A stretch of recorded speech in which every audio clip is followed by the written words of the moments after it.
Hello, welcome. Thank you for joining us today. We will hang tight for just a minute to let everyone join the session.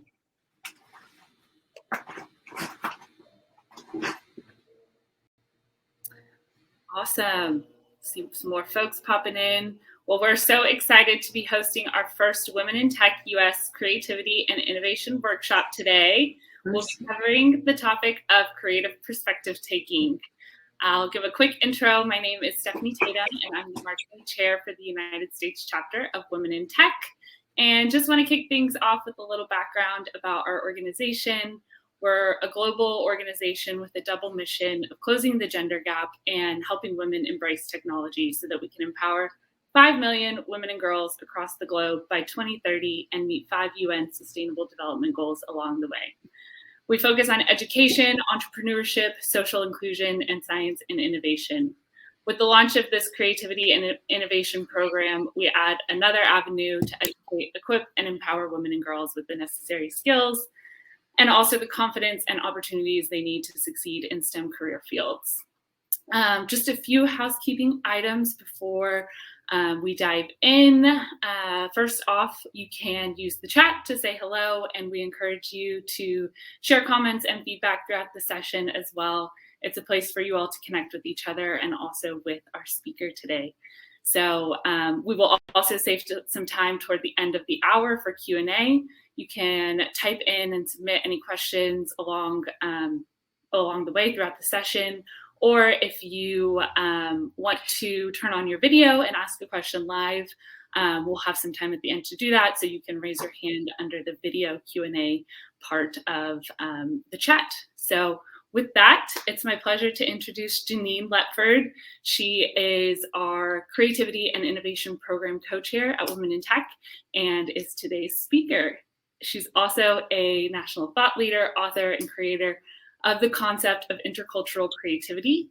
She's the founder and chief creative officer of CAFFE Strategies, which is a consulting, coaching, and training company that trains C-suite executives and employees to create sustainable organizational equity and inclusion strategies, all while unleashing their innovative thinking for themselves and also their business and organization as a whole. Her 7 gems of intercultural creativity, which you'll get a preview of in today's session, is a leading framework that encourages corporations in their diversity and inclusion development while developing critical cognitive tools for creative thinking. Genein believes thinking thrives best in an inclusive environment, and she's often called America's creative coach. Genein, the floor is yours, so I'll let you take it away. Awesome. Share that. I am so honored to be here, and I'm so honored to remind you that you are a diamond. I have my background in education, so I'm all about manipulatives and making sure that you see the props of making these points clear. And I want to make sure that you understand that, yes, you are a diamond because you are multifaceted. So we're going to be talking about that today. Creativity, perspective shifting, multifaceted leadership, what that looks like, and how you can lead and shine bright like a diamond. Now, because this is our first session, and Yvonne, my co-chair, and I are really just laying the groundwork, I want to go over the concepts of what creativity is, why we're here in the first place, and why creativity is key. The World Economic Forum, not Genein, not Women in Tech, but the World Economic Forum listed creativity as the #1 skill needed in the workforce. And so that is a big concept, a big thing to be aware of, because first of all, a lot of people don't even understand what this word means. You say, go be creative, and people are like, okay, well, what do I do for that? So that's why Women in Tech has Ms. Bond and I, the co-chairs of this program, to empower you on what does it mean to be, think, and live a creative, productive life for yourself personally and professionally as well. So before we lay out the perspective shifting exercises and concepts we're going to be talking today, like I said, I'm an educator by trade, so we have to make sure we're dealing with the right definitions of these terms. What is creativity? The way that my company and myself, we define it is, we want people to understand that creativity isn't solely artistry. There is a lot of people walking around saying, I'm not creative because I can't dance like Justin Timberlake. I can't sing like with Whitney Houston. They only equate creativity with artistry. And artistry is a part of creativity, but it's not all of creativity. Creativity happens in all fields, all disciplines, and all cultures and all people. And so the definition that I am proposing is that creativity is the process of problem finding and problem solving with relevance, value, and novelty. Highly creative people are not just waiting for their bosses and their leaders to drop problems in their lap. They're out there, they're curious, they're asking questions, they're wondering why things are the way they are, they're recognizing patterns, they're doing all of these things. So they're problem or challenge finding, and they're problem solvers with relevance, value, and novelty. That is the definition that I'm proposing for creativity as we move forward through these talks, through these courses, through all of the content that you'll see us bring today. So some of the cognitive processes that you'll see in play that I'll be talking about throughout our time together throughout this next year is like divergent thinking, combinatory thinking, unobvious associations, metaphorical thinking, and perspective shifting, the main topic for today's talk. A lot of these cognitive processes are all a part of creativity, and you all have access to them. But what my term that I'm preparing to give to the world, or I'm giving to the world, is intercultural creativity. Because did you know that culture affects the way that you see yourself as a creative, and also the way that you see others and their creative ability and potential? So before I dive into the cultural part of intercultural creativity, let's define culture. For a lot of us, when we hear the word culture, we automatically go towards ethnic culture or national culture, right? They're of African descent or Asian descent, or just their ethnicity or their country that they're from. But culture is just a group of people with a set of values, beliefs, and systems that are agreed upon. You can have a tech culture, right? Those of you in tech. You can have a gaming culture. You can have a soccer mom culture. Just a group of people with, I say their theme song is, "This is how we do it." They just know what they're doing, and this is how they do things. So that's how we're defining culture.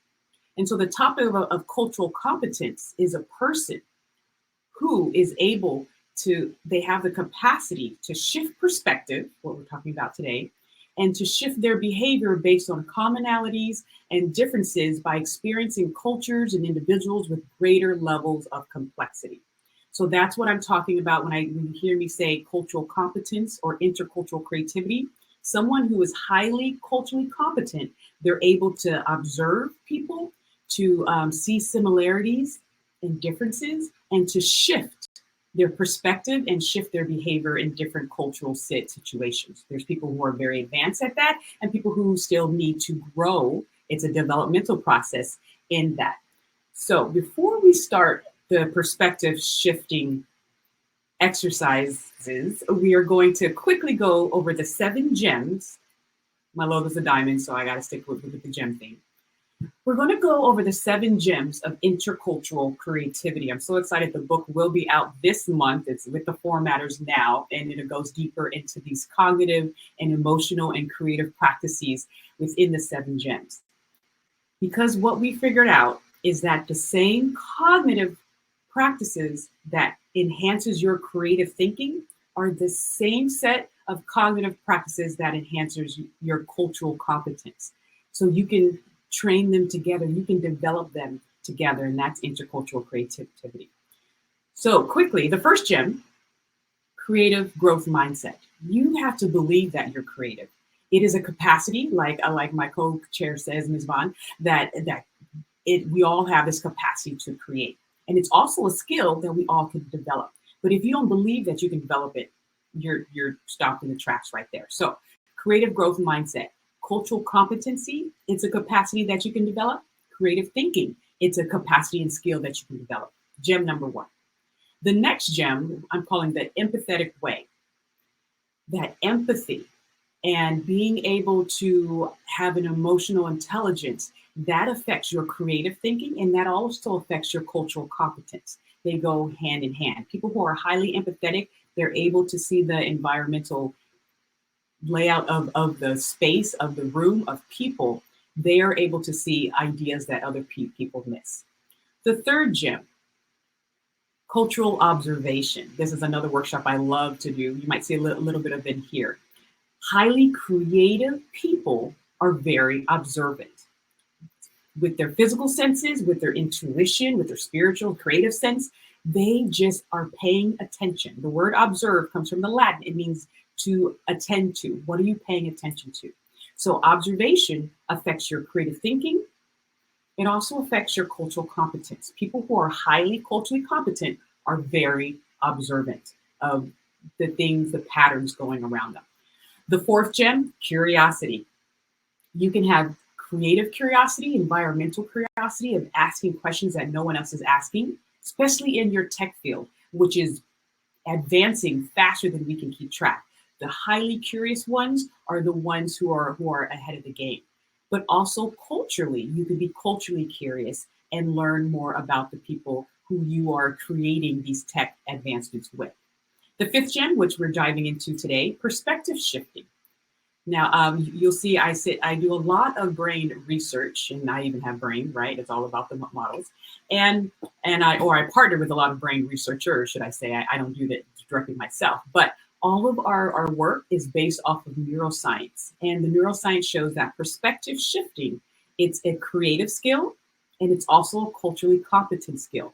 People who are able to connect with one another, be able to shift their behavior, are great perspective shifters. And that's why I'm here today. The next gem is authentic adaptation. People who have these previous gems in place are able to adapt their behavior and adapt their creative processes depending on where they are. So we went through a crazy 2 past years. Everyone had to adapt. Those who had these gems in place and who had these creative, culturally competent skills in place were able to adapt that much faster than those who did not. And the last gem that I talk about in my book, I call it being a bridge. Malcolm Gladwell, who's a great author who I love, he's brilliant. He talks about power connectors, those people who are sitting on those boundary lines. They're boundary spanners. They're able to connect people from different disciplines, different fields. And I quote the book, The Medici Effect by Franz Johansson, and he says, innovation, while we're here, innovation and creativity lies at the intersection of fields, disciplines, and cultures. So people who have these gems in place, they're able to be the bridge between groups that probably would not normally have interaction. And there's where your creativity happens. And so we are talking about today's gem, perspective shifting, but in the book and in these classes and everything that Women in Tech will be offering, hopefully we'll be going over some other gems as well. So this isn't just a sit back and watch. We'll be interacting, and if you're with the chat, I want you to respond. Please give me your notes, give me your feedback. But when you're perspective shifting, it's really important to understand that if you're looking at something, especially like a piece of art, or if you're looking at a problem or a situation that has arisen, the person who's looking at it with you possibly could be seeing something completely different, as you see in this picture. And so part of my job here is to reintroduce you to this organ that you've been carrying around and probably not giving much thought, but it's might be hindering you in your ability to adequately perspective shift. And so here is a great example why. Has anyone seen this logo before? Has anyone seen this logo before? I had a friend who told me during her childhood, for the longest time, she thought that Colonel Sanders' bow tie was his body. Look at it again. Every time she looked at it, she thought he was a stick figure, that the bow tie was actually his body. And so for us who have the concepts of a bow tie, we can look at that and see a bow tie. But for someone, especially a child or someone who hasn't had a lot of exposure to men attire, they don't have the cognitive capacity or I call them the categories to place that as a bow tie. So their brain is going to quickly substitute it for what they do have. So keep that in mind when you're dealing with other people, you're dealing with problems, you're dealing with creating together, that people have different categories and are possibly seeing different things without you knowing about it. That's why communication is so key. And so for us to perspective shift, the connection with the people that we're connected with is really important, because we have to see which categories they're working with. Do you have the category of a bow tie, or are you looking at this and thinking this is his body with a big head? Think about that. I like to, because I have my background in education and I started with the little ones as well, K through 5, and then I have a nonprofit 6 through 12, and I also worked at the higher ed college university level. So in 1 week, I saw a kindergarten all the way to 64-year-old in 1 week. And so you'll see my teaching really reflect that. And so here's a fun activity that I do with some of my students and my clients. I want you to think about the process of brushing your teeth. Hopefully you did it today. No offense if you didn't get around to it yet. But when you brush your teeth, have you ever taken the perspective of your toothbrush? Really quick, if you're here in the chat, what would your toothbrush say to you if you were brushing your teeth with a toothbrush and you're no longer you're now your toothbrush? What would your toothbrush say to you? What would it exclaim? And so doing small little mental exercises like this throughout your day is a good way to just perspective shift in a fun way without even having to stop and block out an hour worth of time. Perspective shift and be your toothbrush. Perspective shift and be your car. Perspective shift and be your cutting board. Ouch. Just moving your mind. And so this is so important for creativity, because it activates a section in your brain called the innovation network. It activates your imagination area. And so when you're perspective shifting to be the toothbrush, suddenly you're not the one standing there, you're the one being held. You're the one being moved up and down. And so your innovation network has to turn on in order to use your imagination to put yourself in that position. So there's where the creativity comes in. And when you are thinking about that, when I'm perspective shifting with other people, which we're going to get to cultural perspective shifting soon, I need to use my imagination to put myself in someone else's position. So there's where the intercultural creativity comes in. My imagination is the creative part. Me connecting socially with the other person and seeing their lived experience from their point of view is the intercultural part. So intercultural creativity is key. All right, does this make sense so far? Let me come over here. All right, wonderful. So we are going to look a little bit more into what is going in your brain and why perspective shifting will be one of the key training avenues for leaders during this next era. Well, I sat down on my podcast, Create and Grow Rich podcast, episode 66, with Dr. Michael Platt. He's a neuroscientist out of the Wharton School Business. And he talks about what's going on in your brain when you stop, you use your imagination, and you see yourself in the position of someone else. I'm going to cue that up now, and let's see how this works.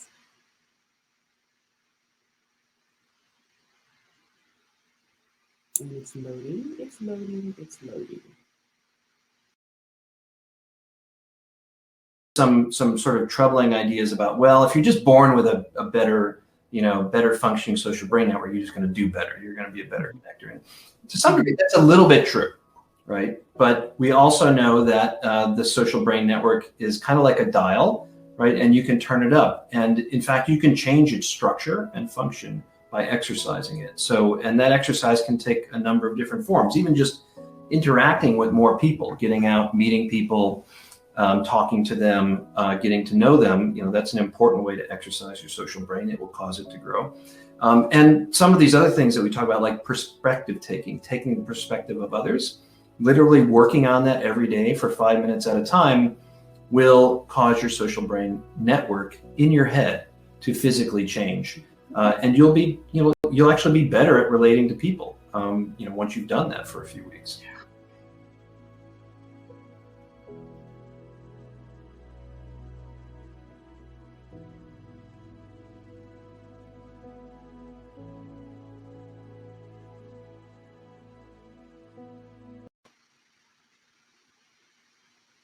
Awesome. So that was not from me. That was from Dr. Michael Platt. And so one way to better take the perspective of others is an easy way. Go out and meet other people. Really get their stories. And I know you probably hear that over and over again, but how often do we actually do it? How often do we do it with materials, inanimate materials in our space, like a toothbrush, the refrigerator, the cutting board, what have you? And then how often do we do it in our environment with other people, and other people who we may not know as well as those in our circle? And so here's an activity I want to do with you. I want to reactivate your imagination. For some of you, it's already been on. For others, you might not have used it like it could be used recently. And so I want you to close your eyes, take a deep breath. And now I want you to imagine you seeing a red ball. And see the red ball bouncing down a staircase. You can look around you to see the setting. I don't know if you're at the beach, at a park, in your home, at the supermarket, near a staircase and a red ball, but wherever you are, you're there and you're watching the red ball bounce. Now put the ball back at the top of the staircase. And now you're not you, a human being. Now I want you to imagine that you're at the bottom of the staircase, but now you're an ant. Watch the ball come down the staircase towards you. What does that look like? What does that feel like? What does it smell like? Use your mind senses to get all the information that you can.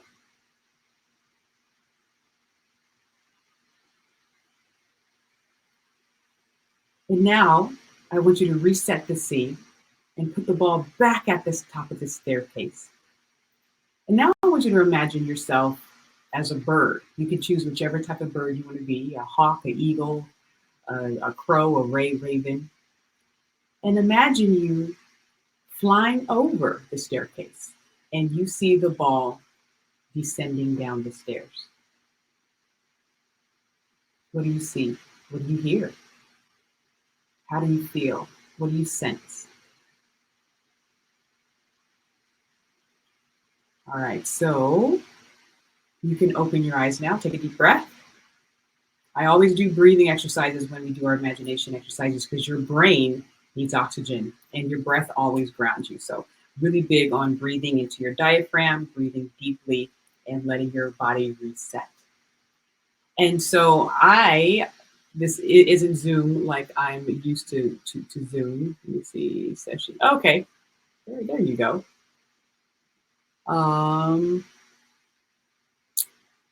Awesome. Okay, so I have a few people. So you can imagine, so how did you feel when you were a human and you were watching the ball bounce? We call that your observer self, by the way. Normally you live life through first person. So you can't really see yourself. You're seeing through your eyes. That's first person. For those of you who remember third grade English, right? First person, third person. But when I have you imagine, when you're activating your imagination, now you're in third person. You're the observer, okay? And you're observing the ball. You're not the ball, you're observing the ball. And how did you feel when you were observing the ball as you? And how did you feel when you were observing the ball as an ant? Now you're an ant. It could be a red ant. It could be Bugs Life. I don't know if you know that film, Bugs Life, that ant. right? I have a few people. Danger. Thank you. And then how did you feel when you were observing the same ball descending down the stairs and you are an eagle or a bird or a raven or a dove? Give me some adjectives with that one.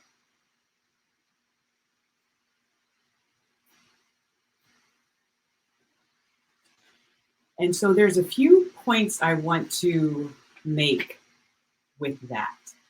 First of all, imagination is key. You've got to do some practice. Your imagination, everything around you, look around your environment. Everything around you started in someone's imagination.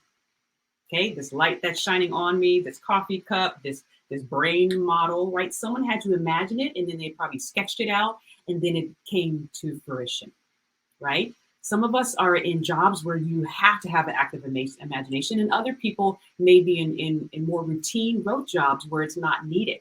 But now in the era that we're in, everyone needs to reactivate their imagination. And if you're looking to perspective shift, it definitely needs to be exercised. Because if you can see, your imagination opens your eyes up, your mind's eye, to an experience that isn't in reality. And so your experience as a human was one way. Your experience as an ant, hopefully you tapped into the emotion, into maybe your other senses, the smells, the surroundings, right? And your experience as a bird. And so I was in a board meeting and someone said, okay, well, the CEO has a bird's eye view. And that really struck me to do this type of training of, oh, people have a bird's eye view of things. And there's other people who have an ant's eye view of things. And there's other people who has a bear's eye view of things. In my book, I call it bugs, bears, and birds, right? BBB. Because they're in the same space, but they have three completely different perspectives. And so if you're a leader or if you're on the track into leadership, which hopefully is all of us, because you're a leader in some type of social capacity, even if it's just you're the leader of your own home, your ability to perspective shift and to get down or go up and see what other people are seeing is going to be key. You can do it in your imagination. You can do it physically. I have a 3-year-old. In order to childproof my home, guess what? I had to crawl on my hands and knees to see what he was seeing at his level. And so metaphorically, you can do the same thing in your job as well. Okay, and I call that the birds, the bugs, the birds, and the bears. All right, so here is another imagination quick activity that I want to do to gear you up to look at perspective shifting in with a whole new light. All right, let's see if that show, does that come on? All right, okay, I'm going to stop sharing and then I'm going to continue sharing again because my slide isn't coming up. All right, do you see, there should be a home coming up. For those of you, so I want you to type in, what was the setting like? When you looked around and you listened around, what did you see? What did you hear? Can you share that in the chat?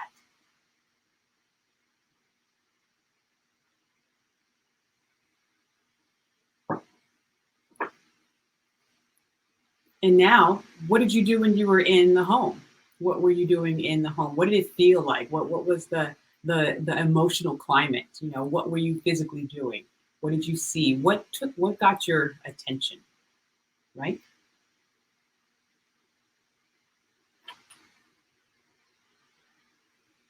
All right, I'm a little bit afraid now to go to the chat because last time I went to the chat, it froze on me in the slides. So I think I'm going to stay on the slides, but awesome. So hopefully you could see everyone's experience. So hopefully from the experience that people are typing in, you can tell, were you a prospective home buyer or were you a prospective burglar, right? And so the point I want to make about this is that we are all going through life with cultural lenses. And that's a big driver of intercultural creativity. That yes, we are all creative, but there's some cultural lenses that are affecting the way that we create and the way that we see other people and their creative potential. And so for those of you who were born from January to June, you went in as a prospective home buyer. So I'm assuming it was daytime. I'm assuming someone was there to greet you. I'm assuming that people toured you around the home. It was bright. You were happy.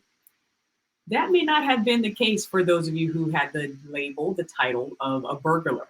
It may have been night.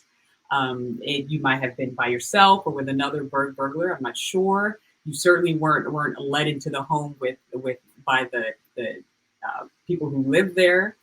And how did you enter the home? Through the back door instead of the front door. So the main point about this exercise that I love to do with people is that our titles, however we see our titles, our demographics, are the labels that people give us, whether wantingly or unwantingly, they affect how we go through life.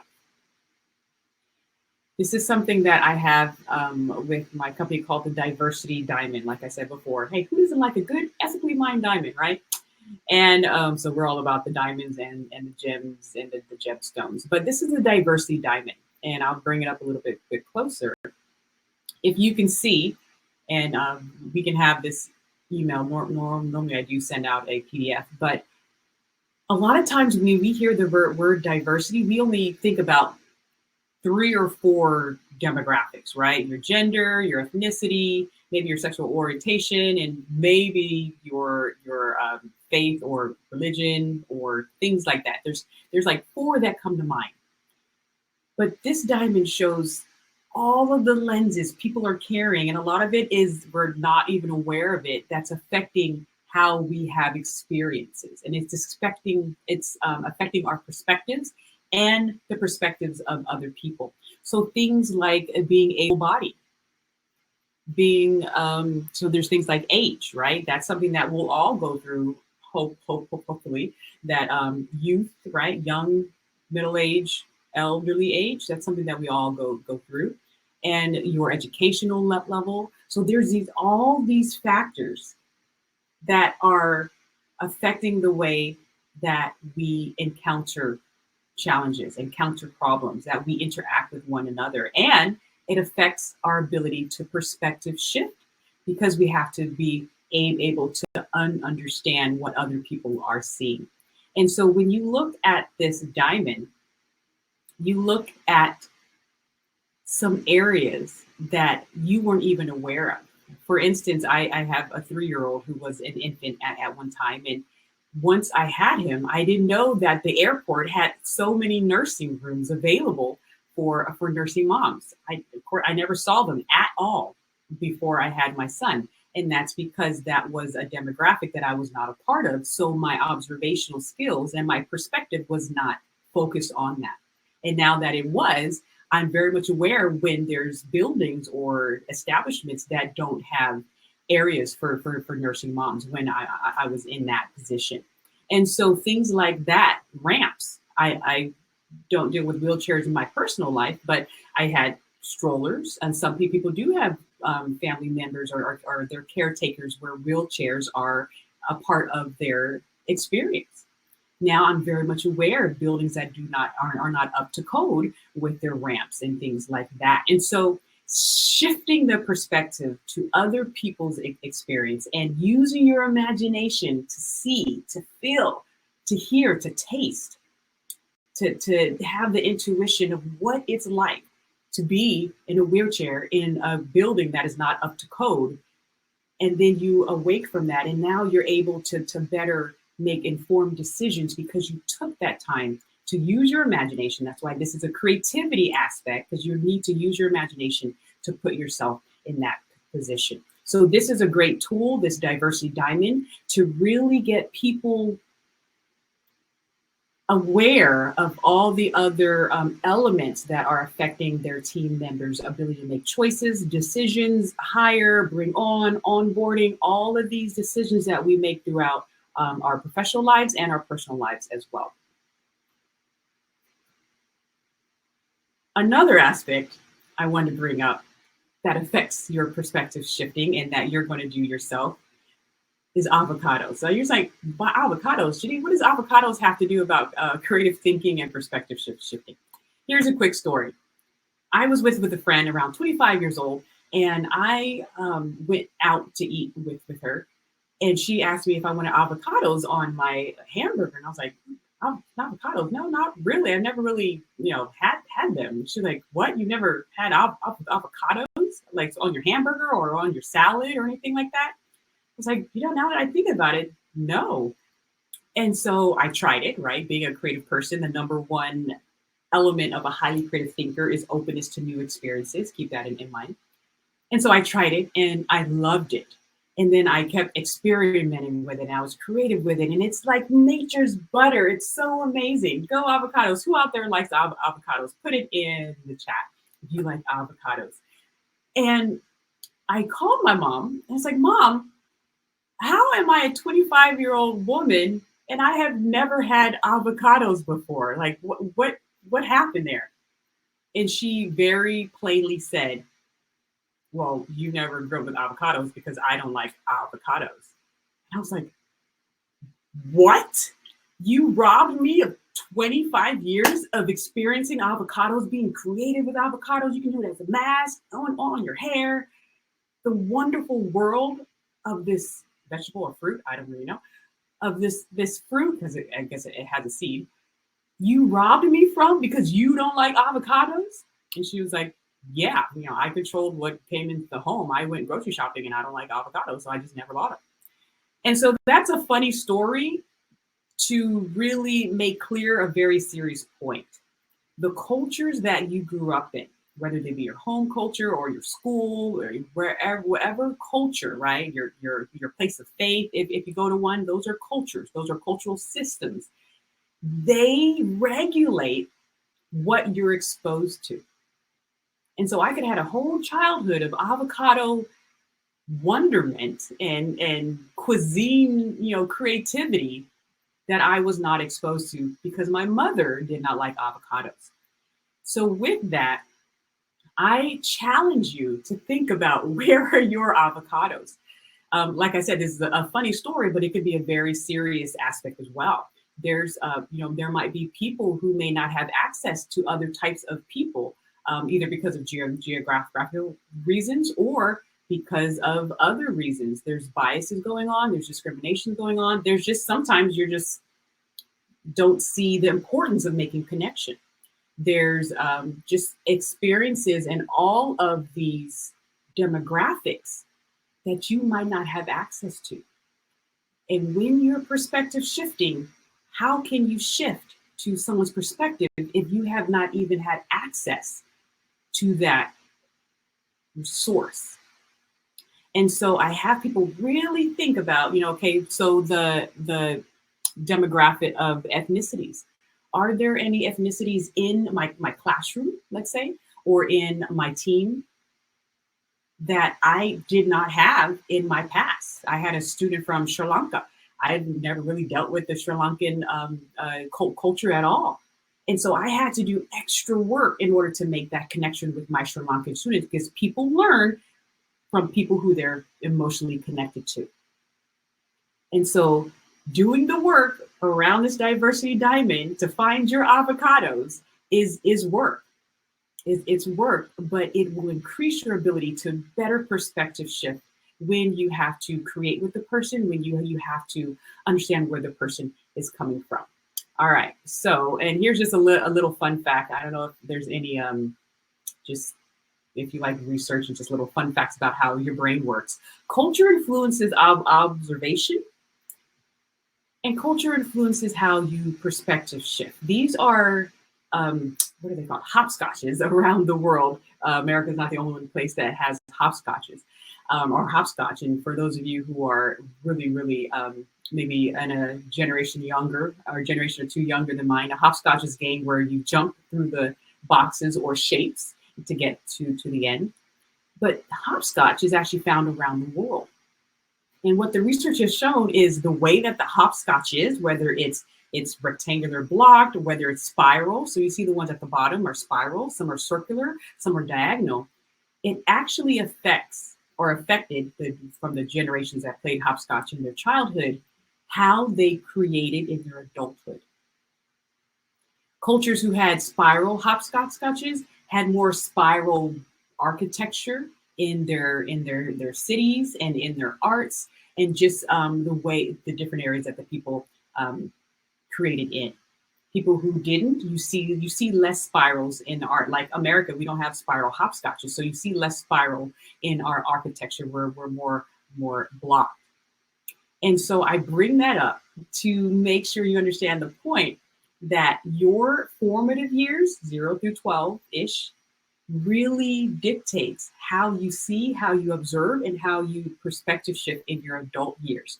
And if you are lacking some areas, you now have to do the intentional work to fill in those gaps, to go experience your avocados. All right, here's a quick question, and we're wrapping up soon. Really quick. I'm assuming some of you are working for yourselves. Some of you are working in organizations or companies. Who is your CEO? Or if you're working for yourself, who was your CEO? Who was your last boss? Or if you're working for a boss right now, who is your current boss? Quickly put that into the chat. Who is your CEO?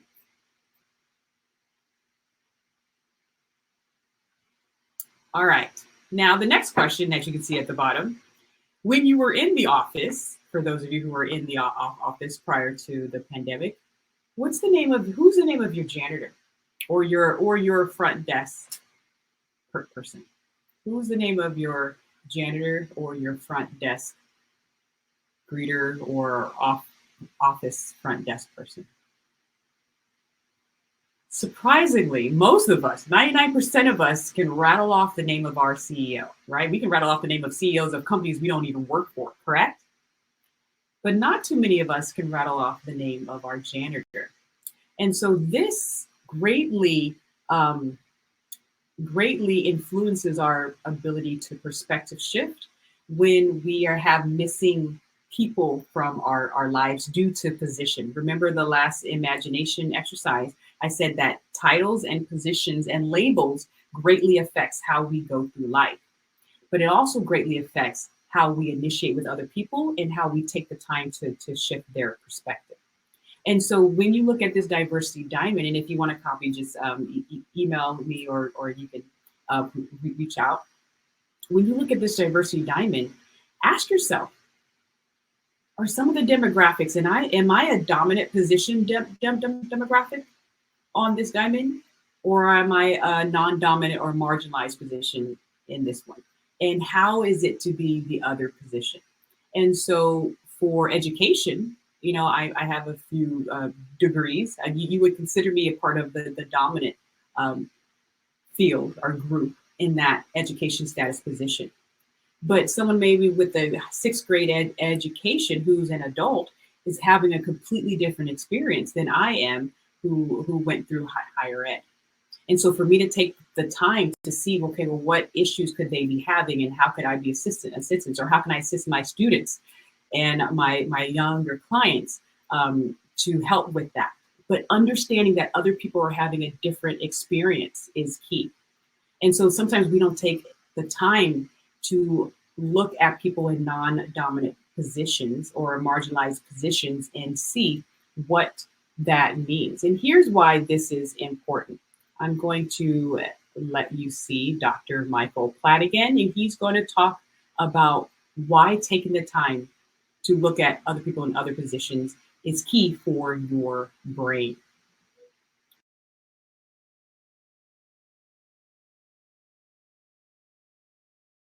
You know, from a leader's perspective, one of the most important things that they need to embrace is humility.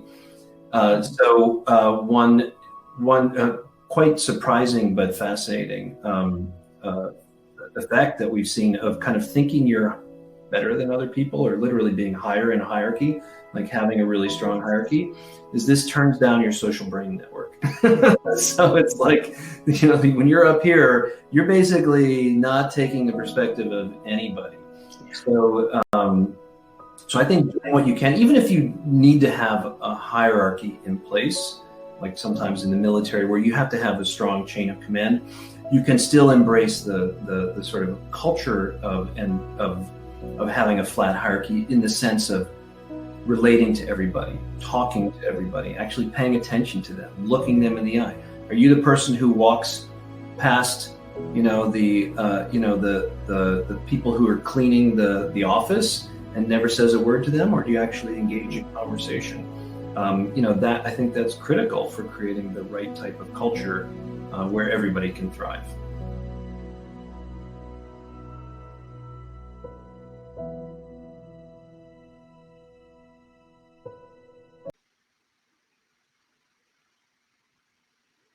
All right. So once again, straight from the doctor's mouth about the importance of perspective shifting. You heard that, but the importance of being aware of who you're taking the time with to perspective shift with. So we're going to start wrapping it up. The last point I want to make is the importance of metaphorical thinking.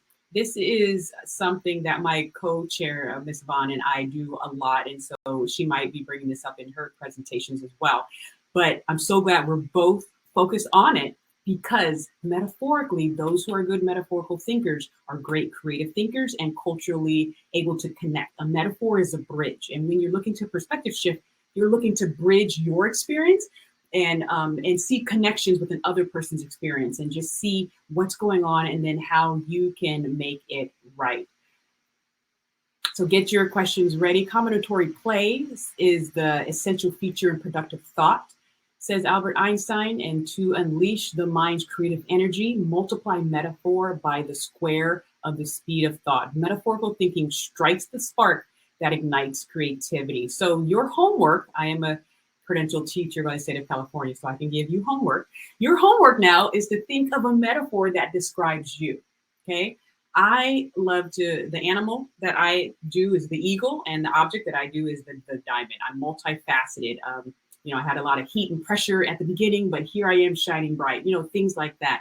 I'm an eagle, I fly high. I use storms to lift me higher. I tend to have great vision, and I love to see far. So what animal or object metaphorically describes you? That is something that you can do along with your perspective shifting with your objects and things throughout the day. Like Dr. Michael Platt said, this is a daily practice. So when you're ready to perspective shift with people and in situations on the dot, you can. And so creativity takes courage.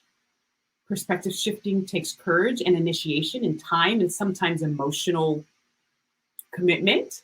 And when you do it, you'll be able to do it well. So you can check out CAFFE Strategies. We have wonderful things there. That's my company. But of course, Women in Tech, this is the place to be. If you're not a part of Women in Tech, please look at their membership processes. And let's go to some questions or comments and see there. I don't know, Stephanie. Let me see. Hi.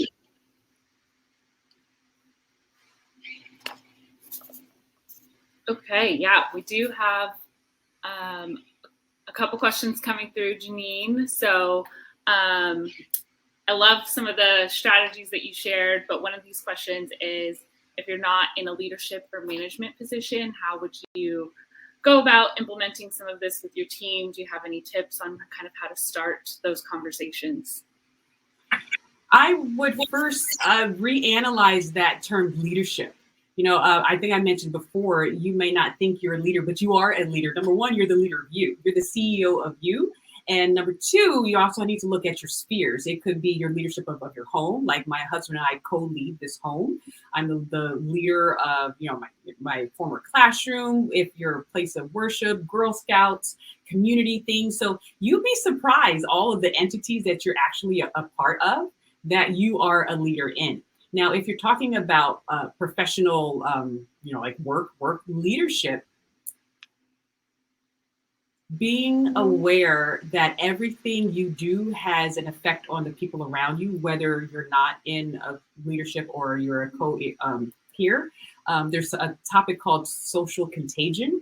So it's the fact that my ability, my emotion, my creative pursuits affect everyone around me. There's a joke that someone says that I love. It's like, that person that brightens up a room just by walking out, right? That person.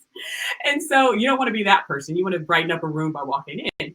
But you are leading people unconsciously or subconsciously just by the way that you interact. So if you're that imaginative dreamer, people are going to start dreaming big just because you're around them. I have a podcast that is not live yet by a doctor from UCR, University of California, Riverside, and he talks about being a cue. There's those people like Vaughn is for me, who just by being around her, I automatically think more creatively. And you want to get those cues in your life, and you want to learn how to be those cues for other folks. Awesome. Yeah, no, that's good reinforcement of, anyone is a leader and can make those changes. Awesome. Well, I don't see any other questions. So just want to take a moment again to thank everyone for joining today's session. We hope you have some good takeaways that you can take back to your community, your teams. And if today's workshop intrigued you and you're interested in further developing your creative skill set, we are going to be launching a more comprehensive 4-part creativity and innovation program in 2022. So you can join the waitlist to stay informed on those program dates. We'll drop that link in the chat so you can check that out. Genein, anything else you want to say about the program?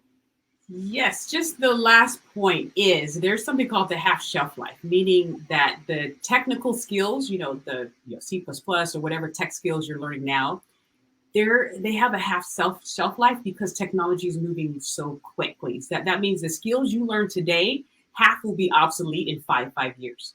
So with that, the 7 gems and the things that Vaughn and I are teaching, like creative thinking, empathy, perspective shifting, authentic adaptation, being that metaphorical bridge connecting, those have no shelf life. It's not like 2030, no more creative thinking going on, These are eternal transferable skills, right? Soft skills, which I don't use that term anymore because there's nothing soft about them. These are transferable skills that will be more important now than ever before. So definitely check out Women in Technology and their programs, and you want to be well equipped for this era ahead. Perfect. Yes. And so beyond just the creativity sector, we also support women through mentorship, leadership development, networking opportunities. So we'd love for you to join our movement.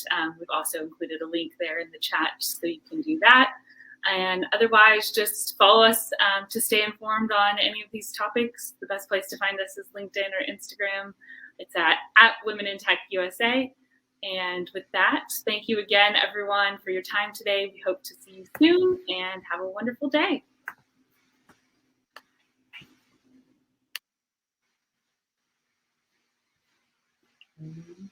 I don't know how to